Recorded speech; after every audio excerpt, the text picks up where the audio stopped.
Victoria from Biblio Lifestyle, and you're listening to the Reader's Couch podcast, the show that will help you bridge the gap between living a full and busy life to one where you're reading, learning new things, and having fun.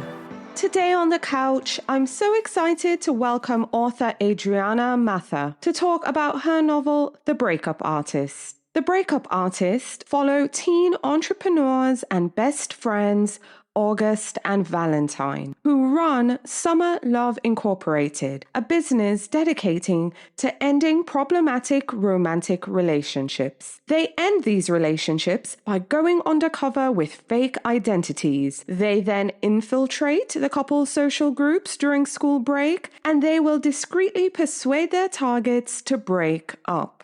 Now, they have a pretty good gig going, but their well-oiled machine faces turmoil when August meets their new target and falls for her, and when Valentine starts questioning her feelings for the boy next door. So the Breakup Artist explores whether they can navigate love and honesty without jeopardizing their business and their friendship.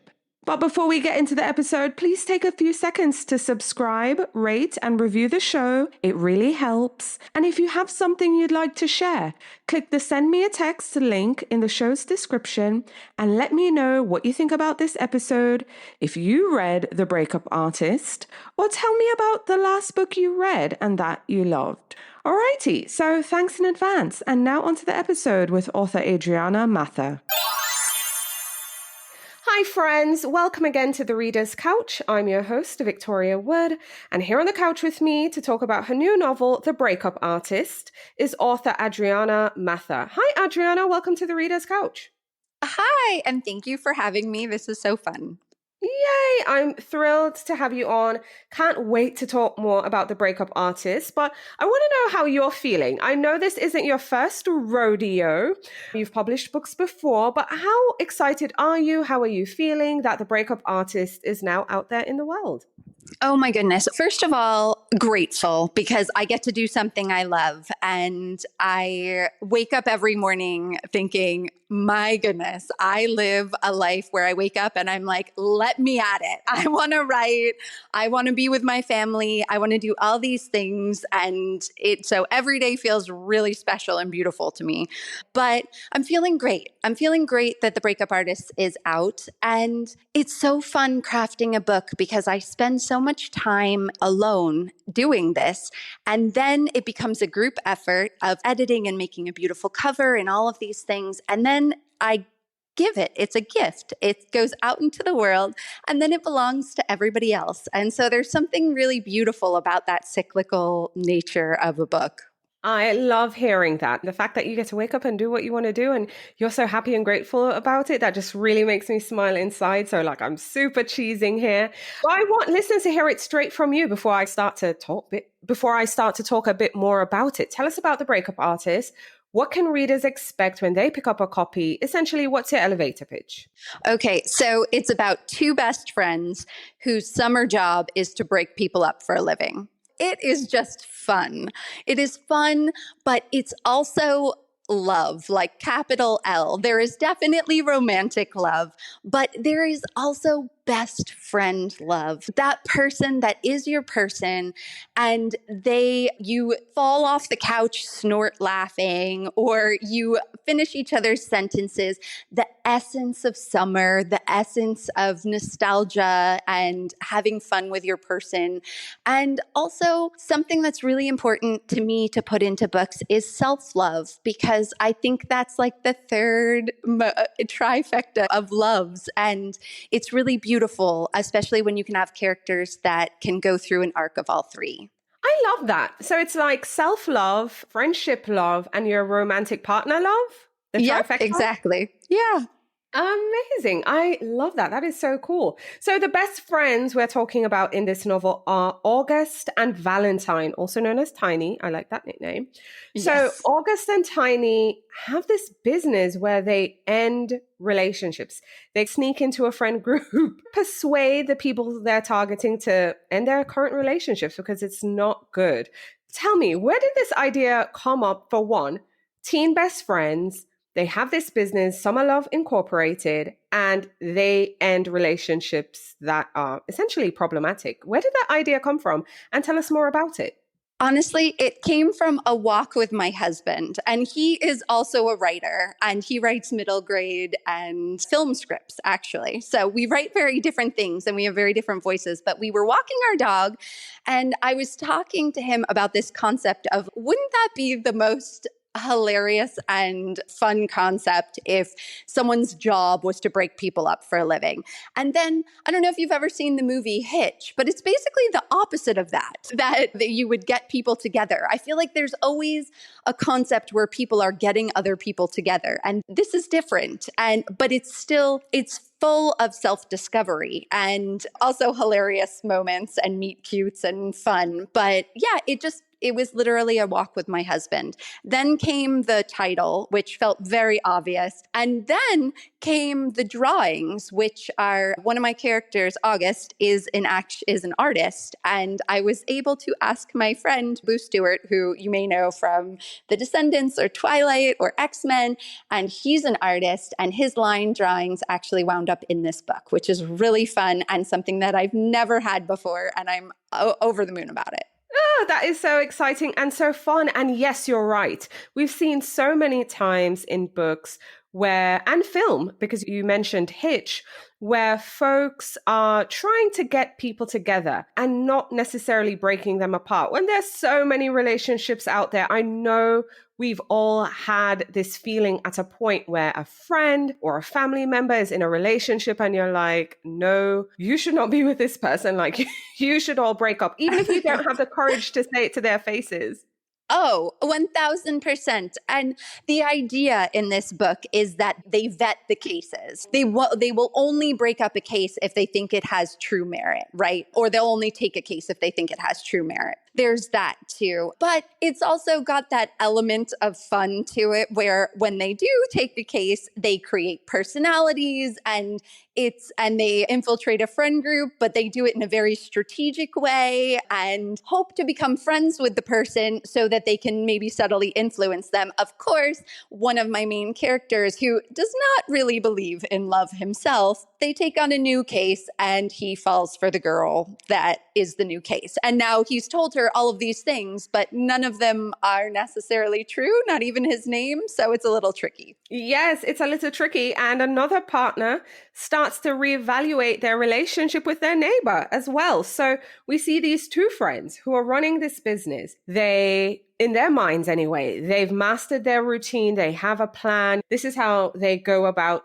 infiltrating a group and influencing their targets and getting them to break up. But summer love becomes a reality for them as well. Because like you said, one falls for a target, one starts to reevaluate their relationship with their neighbor. So we'll have to see if these two folks who are very skilled at creating new personalities and convincing others to share their lives and just do all these things, see if they're able to open up themselves and share their lives and maybe fall in love. But we're also questioning whether their friendship will stand all of this as well. So we have the romantic portion of it, but we also have the friendship element. Was that intentional, including the two? So intentional. The thing is that I was very lucky as a kid to have really amazing best friends. And I look back at and as an adult, but I look back at all these pictures of us piled on a couch, just 10 bodies deep and doing all of these silly things. And just that feeling of being with these people in this very carefree way. And I feel like best friends, these are the people who see all the sides of you. No, the things you would never say in public or the things that you would never maybe even want to admit to yourself. Those are the things that your best friends love about you. And that is such a beautiful concept to me. I really wanted to write a book that captured it. I think what made me really fall in love with this book is the friendship aspect, because I think listeners of the show would know I am a huge advocate for friendships. Like, I think it's one of the most important yet underrated relationships. I even had an episode with a new friend that I met who also podcasts as well. And we were both sharing our relationships with friendships and talking about our new current friendship. I think friendship is so important. It's so underrated. So we do get the romantic relationships in this novel, but I think the friendship and the way August and Tiny just go about life, I think that's the shining jewel in this novel. So I'm really excited to hear that this was super intentional and that it sounds like you value friendships too. I really do. I don't think I would, each stage of my life, I don't think it would be as beautiful without the people that I share it with. And I think that's true of life. Like, you can have all the money in the world, but if you don't have anyone to share it with, what does it matter? You could have the best career, but if there's no one to go home and tell about it or no one to talk to about it, why? I think life is really experienced through relationships. That's where the meaning is. That's where the love is. Yeah, absolutely. I personally couldn't agree with you more. You have written The Breakup Artist, which we're here discussing today, but you also wrote a previous book called Mom-Com. And that was actually my first book from you. Tell our listeners about Mom-Com, just in case they're not familiar, and tell me about the pivot, because I felt like when I looked at the books you've written before, and like I said, Mom-Com was the first book I personally read. I was like, wow, that's quite a bit of a change. So first, let's talk about Mom-Com, and then let's talk about switching genres. So Mom-com, yes, this was my first delve into rom-coms. And you know what? I write them with my own flair, which is big emotions. I want to make you laugh, but I also want to make you tear up and be like, wow, I felt that. And so Mom-com was really fun to write because I am a parent myself, and relationships with children, that's very important to me. But I love a single mom as a hero. I think it's just so fantastic. And the situation is that she is called home by her mother, who she does not have a good relationship with, because there is something in her father's will that needs resolution. And that something winds up being a bakery, her basic dream in life. And there is a stipulation in that will that involves her childhood first love. And it's a setup where it is best friends to enemies to lovers, which I love because you've got a relationship over a full lifetime. You have full resistance from your main character of going home, even though she lives in the cutest, quaintest town ever. And then it also has some holiday sparkle to it. So I got to write a lot of pastries. And as my husband will attest, I really like to write a pastry. So I love pastries. I love baked goods. So the cover really caught my attention for sure. So a theme I think I picked up on with Mom-Com and The Breakup Artist is friendship. Like, friendship, again, is at the center of your novels. What would you say are there similarities and differences between The Breakup Artist and Mom-Com specifically? I would say, I think you're right on the friendship thing. And there are multiple kinds of friendships. There's also friendship in romantic love. I think some of one of the things that I absolutely adore is when people say, make sure you marry your best friend. I love the idea of friendship. I love the romantic, I love all of the romantic trimmings. Like, I love people falling. I love people realizing they've fallen. I love the difficulties of communication. I love all of it. And there's a lot of similarities in those things between the two books. They both take place in very cute New England towns, but other than that, they have their own themes and very different characters and so on and so forth. I don't know, you may have noticed more similarities than me. It's always harder as the writer to notice these things than as the reader. True. I think the biggest thing, and maybe it's because, again, I love friendship. I love those feel-good novels. I really gravitated to the fact that there were the friends and then the enemies and then having that full circle moment. I think both of your books are incredibly heartfelt. They feel incredibly realistic, or they do things that I feel unnecessary to bring the story along. Sometimes I recognize that, especially because I read so much. With The Breakup Artist, especially because I just finished that one recently, the thing that really stood out is that I feel they make all the right decisions, but things still go terribly wrong anyway. So it's sometimes you don't always have to make bad decisions for things to go badly, whether in a funny way or just a really catastrophic way, but instead just doing the right thing sometimes has very funny catastrophic results. So I think both your books are very heartfelt, and there's always a lesson in there. Because I think when I think of mom-com, I remember like a theme of forgiveness was a big one. Yes, if my memory serves me right. Yeah. Yeah. And then also seeing August and Tiny now on the flip side is seeing them having to open up and share more in order to move forward or to prevent things from crashing down around them. There's similarities, but there are also differences. But I love a good second chance for romance, which I got in Mom-Com. Yeah, Mom-Com was second chance, yes. And then this time around, it's more the friendship at the center, even though they're pursuing different people romantically, if that makes sense. No, you are very astute as a reader, because a lot of the things that you're picking up on were very much intentional, and I'm impressed, actually. Oh, yay, And the thing you're talking about where the characters make the right decisions or try to make the right decisions. It's not like you get it right, but you're like, okay, this is what I can see would be the right thing to do, so I'm going to do it.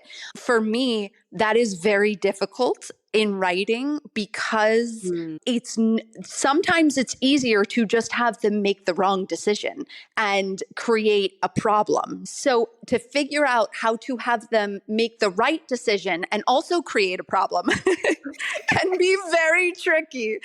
But it's something that I, as a reader, also, if I am stepping through a book, I want to feel like I probably would have done the exact same thing, or I would have done something similar, and oh my goodness, it wouldn't have worked out. So that is, yes, you're correct. Yes, that's what stands out, because here's the thing. I find myself often having to sometimes come on the show or when I'm sharing on social media and saying, look, I understand this person is not making decisions you and I would make, but like I'm trying to advocate for the character to say, okay, I get it, but let's give them grace. There's some reason behind it, or let's just be patient and see how the novel kind of takes its turn. Because I often say I'm a fan of the unlikable character. I still want to see them do well and see them win. But I also understand it as a device, because again, I've been a lifelong reader. I've been reading. So it's something I recognize as a necessary tool. But with the breakup artist, that was one thing that really stood out. And especially because our protagonists are teenagers too. I love seeing them, doing what they think is the right thing, but seeing that even doing the right thing resulted in some chaos and things not going the way. So I thought that was brilliant. So for listeners who might say, yeah, you understand why this had to happen for the story, this is one where I think they make the right decisions, or decisions you might say, yeah, you can see that in that moment in time, but to see how it plays out completely different and things go in a completely different direction, I think that's brilliant. So readers are really going to get something different with this one, I feel. Thank you. I love that you picked up on that. It's so interesting. It's interesting talking to you, but it is so fun talking about these elements of stories. And I love when people bring things up that I haven't necessarily analyzed or thought about in a direct way. And you've managed to do that. So that's pretty cool. Oh, awesome. Thank you. I love hearing that. So continuing on your writing life, because we really got into the writing there. You've previously written books. I have to say, full disclosure, I have not read, but How to Hang a Witch. So that's a 2-book series, I think, and the Killing November series, which I think is also 2 books. They sound like witchy, horror, gothic, maybe, mysteries and thrillers. Okay. So tell us about those books or the series briefly, but then also your change to more lighter books like Mom-Com, which I read, and The Breakup Artist. Yes, absolutely. How to Hang a Witch. My ancestors actually instigated the Salem witch trials in Salem, Massachusetts. So Cotton Mather, who is a Massachusetts villain, I am Adriana Mather. So there you go. And I had actually broken my arm while I was working in the film industry in Los Angeles. Not while working, but I was snowboarding at the time. And I was out for 3 months with surgery and everything, and all my jobs stopped. And that's actually how I became an author, because in all of this time, downtime on my mom's couch, and I was completely panicked because I couldn't work, and everything I had worked for had completely come to a halt. And so I started thinking about the idea for a book based on my ancestors, and I specifically the Salem witch trials. And so what I wound up doing is writing a mystery where I used the history as clues, but set it in modern day Salem, Massachusetts. And then the following to that, the Hunting the Deep, is actually because I found a letter in my grandmother's desk that was a letter from my relatives describing how they survived the sinking of the Titanic. And so I wrote an entire other book because I wanted to share that letter with the world. And then the Killing November series actually probably has a character in it that you would love, because it is a secret society at modern teens, but in a castle in the middle of nowhere with no electricity, no internet, no cell phones. And they learn things like poisons and the art of deception and how to fight with knives and swords and things like that. And there's a character in that series who is deeply unlikable through the majority of the book. And then by the end, you close it and you go, wait a second. Do I like that character now? And I love that as a writer. That is my favorite thing to do, is bring you on a full arc with a character who you think you despise, and then you actually like them. Honestly, the only reason I changed from mysteries and thrillers to rom-coms and romance in general was the pandemic. I just needed something very uplifting, and it wound up being those books. It was as simple as that. Wow. Wow. Okay. So I guess my natural follow-up question is, are you going back to mysteries and thrillers anytime soon, or are you staying in the light, frothy rom-com space for a bit? I will do both. Ooh, okay. All right then. Yeah. Are you working on anything right now? I am working on multiple somethings right now, a rom-com and a magic book. Oh, okay. Two very different books, it sounds like. Two very different, yeah. Okay. So what would you say is the difference with you writing novels and like projects you've worked on personally for screen? I also know you mentioned earlier that your husband writes for film. Do you see yourself crossing over between the two, and are there any differences? And is that something you're interested in continuing to pursue? Good question. So I have acted in 4 feature films. That's what I was doing in Los Angeles. I also produced. And I started producing for nonprofit and cause-based organizations, and then I moved into feature films. So I've been storytelling for many years, just in many different forms. And as far as script writing, I would write a script, and potentially I would write one with my husband, even though our brains are completely different when it comes to producing a story. And we have tried before. Like, I remember we wrote an outline together, not a script, but an outline for a book. And of course, I plotted this whole thing out, and I'm like, okay, how about we do it like this? And he read it and he was like, cool. And then I wrote a chapter, and then I sent it to him. And then he wrote a chapter that had nothing to do with anything that we had written. And I was like, what are you doing? He was like, well, I just thought this would be fun. And I was like, oh my gosh. And so that is like the basic difference between us. Like, he just flies with whimsy, and I am like a plotter and want to know where I'm going and what's happening. So it's just hilarious. Like, we would not necessarily do super well on a book together. Who knows? Maybe that'll change in the future. But a script, yeah, I think we could. They're so much shorter than books. Yeah. It's bizarre. Like, when I was living in Los Angeles, I was like, geez, these are so long. And now I write books and I'm like, oh, that's nothing. Perspective, for sure. But and my husband is Go on. Oh, I'm sorry. I was just saying my husband is in the midst of having 2 films greenlit right now. So there is the possibility that I will work on those with him. It all depends on our schedule and On the books and so scheduling. on. Right. Yeah, yeah. Ooh, that is so exciting. That's really cool. Keeping my fingers crossed because I know Hollywood is a funny place. You It know, is. Funny is yesterday. one word to describe it, certainly. It's tricky. Okay, so sticking in the realm of storytelling, though, I'd love to know the books you're reading. So share with our listeners some of the books on your summer reading list. Ooh, okay. Let's see here. So One Last Word by Suzanne Park is on my reading list. Also a romance, and I'm super excited to check it out. And The Bookshop Sisterhood by Michelle Lindo Rice. I hope I've pronounced her name correctly.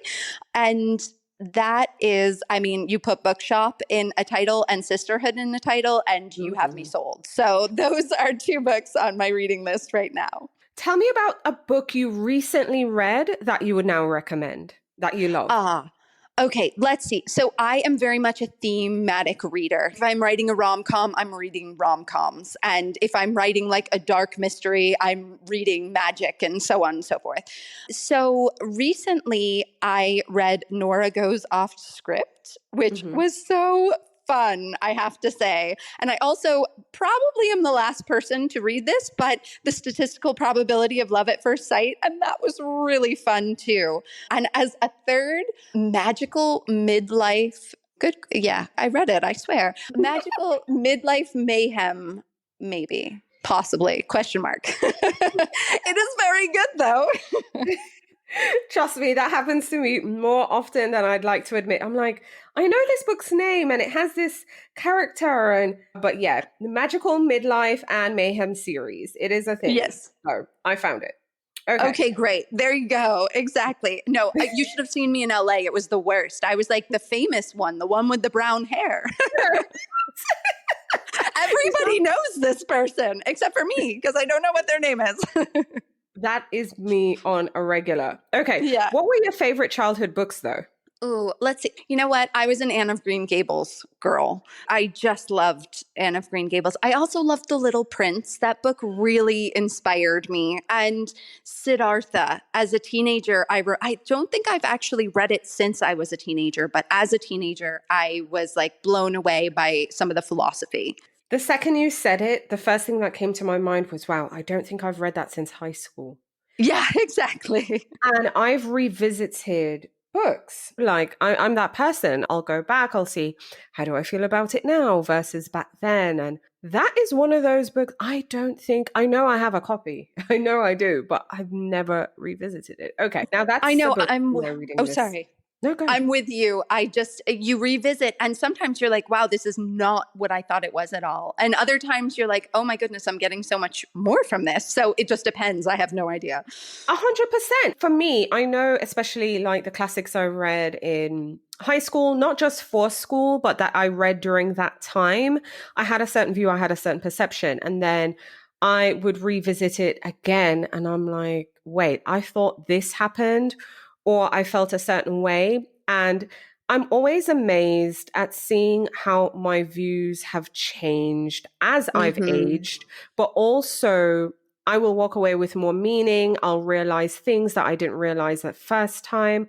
So the second you said it, I swear, it was just, man, I haven't read that one since high school. I should. I should. I should. It's definitely a book to add to the reading list.